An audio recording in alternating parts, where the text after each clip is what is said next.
The gaming landscape is changing. Exclusives, third-party exclusives, much harder to get. You want to know what's not hard to get?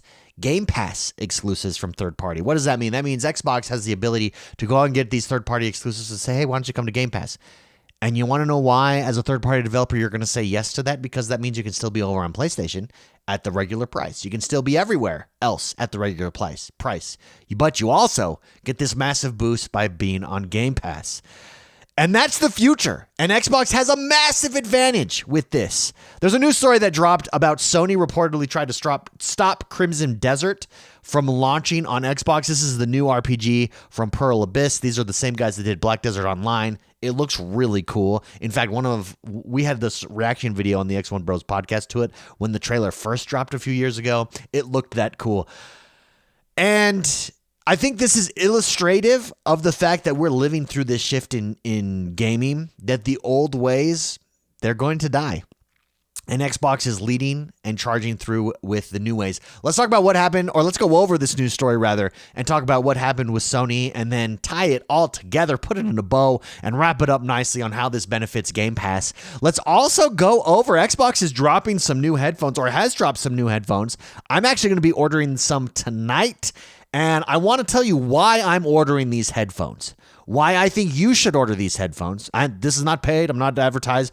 It's just I have nothing but good things to say about them, and you don't need really expensive headphones. I almost fell into that trap. I've fallen into it in the past. You don't. You just need these headphones from Xbox, and they work amazing. I love them, and I'm going to be upgrading here. Before we jump into it, though, don't forget to hit that like button and subscribe to this channel. My name is X1 the Gamer. We drop videos just like this every single day, Monday through Friday, right here on this channel. If you like podcasts, make sure you subscribe to our podcast, X1 Daily Podcast, over on Spotify. I had a brain fart there. Over on Spotify, over on Apple Podcasts. Also leave us a 5-star rating and share us with your friends. If you know friends that are like into the Xbox or into gaming and like independent, interesting thought, hello, share us with your friends. Also, come follow me on Twitter at X1TheGamer. Let's jump into it. This is a news story over at thegamer.com. Sony reportedly tried to stop Crimson Desert from launching on Xbox. Sony reportedly offered Crimson Desert developer and publisher Pearl Abyss a limited PS5 exclusivity deal, preventing the game from launching on Xbox for an unspecified period of time. However, Pearl Abyss rejected the offer, opting to self-publish the game as they believe it would be more profitable. Let's pause right here. Let me pause right here and point out to all the haters who are like, why is Indiana Jones launching first on Game Pass and then 6 months later to 9 months later launching over on PlayStation? That's not going to work. What's the incentive there? Well, what's the incentive for PlayStation to do this? Explain it to me. If it works for PlayStation, if PlayStation is willing to pay money to do that, why would it not work for Xbox? And you can make the argument, well, it's because Xbox has this first-party title. Indiana Jones is technically a first-party title. Why not keep it exclusively on there? Because you've got a lot of first-party titles. Why not use some of them in this manner, in this exclusive, timed exclusive type manner? That's essentially all that Xbox is doing with like an Indiana Jones, for instance. And yet, I see many KOLs, many influencers on the interwebs complaining about it. They're wrong, and they're wrong for this reason, because it works. PlayStation does it for a reason. That's according to a financial blogger who attended the investor relations conference last month, as reported by AltChart.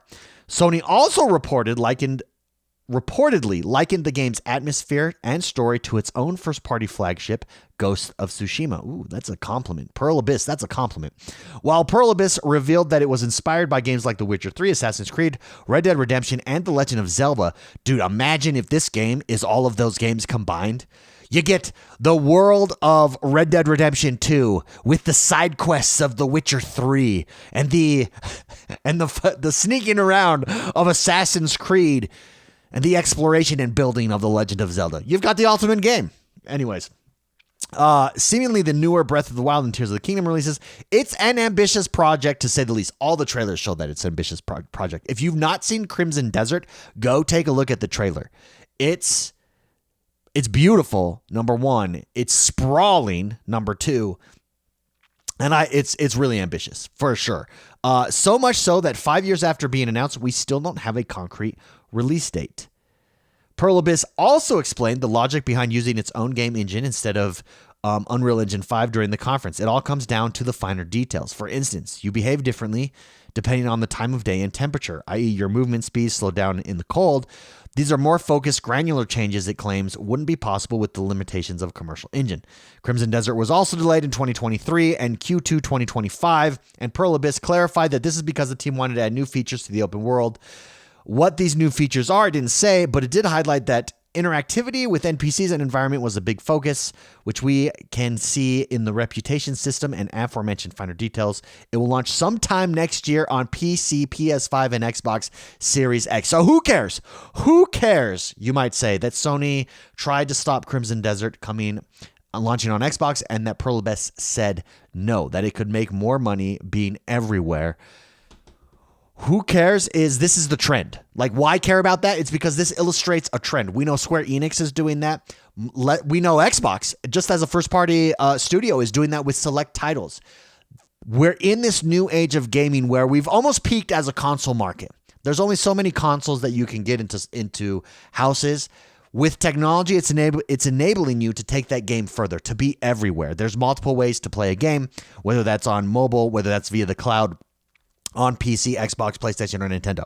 That's just the reality. Developers want to be everywhere in as much places as they can be. So this old model of a Sony or an Xbox, I'm going to pick on Sony because Sony is the story here, of a Sony buying a third party's exclusivity to its console, developers aren't wanting it. It's not the enticement that it once was, because developers will make more money in the long term via microtransactions alone if they're in more places. But you know what does work? We talked about at the beginning of the show. Game Pass. There's nothing for Xbox.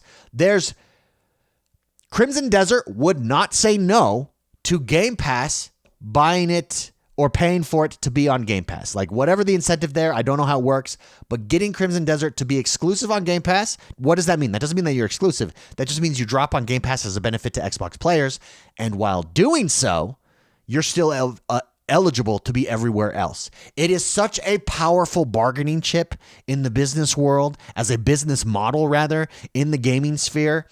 And it's changing the game. You can see it. You can see it happening before your eyes. This is just another in a line of third-party developers, Square Enix probably being the most notable, of saying, yeah, we're done with these deals. They just don't work for us anymore.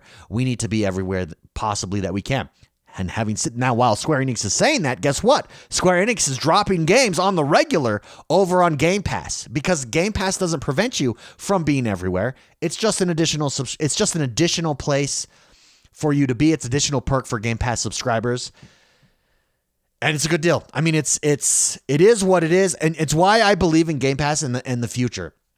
From a third-party benefit to an exclusivity, quote-unquote, benefit versus what's worked in the past. This is an example of another developer saying, no, this types of deals no longer work for us. On that, I actually dropped a tweet. I'm wondering, like, why do I have Twitter up here as a tab on my thing? It's because I dropped a tweet on this when this was talked about. Cold Eastwood, actually, shout out to Cold Eastwood. He dropped this news story, and I responded. Again, go follow me on Twitter. Sorry, it's not at X1 the Gamer. It's at X1 Bros. But X1 the Gamer is my nomiker. Nomiker? That's not right. Anyways, I said the game has changed. Chasing that exclusive payday isn't what it used to be. It's now far more strategic to launch your game on as many platforms as possible. And I think that's correct. I think that's 1,000% correct, clearly, or else I wouldn't be doing a video on it. But that's it. It's just changing. The game is changing. The world is changing, and that's where we're at. Let's move over to purexbox.com, and this is Xbox's new wireless headset. It's out today. We did have rumors a few weeks ago that there was a refresh coming. It's here. Xbox's new wireless headset is out today, featuring battery life and audio improvements. The next evolution of the Xbox wireless headset is here.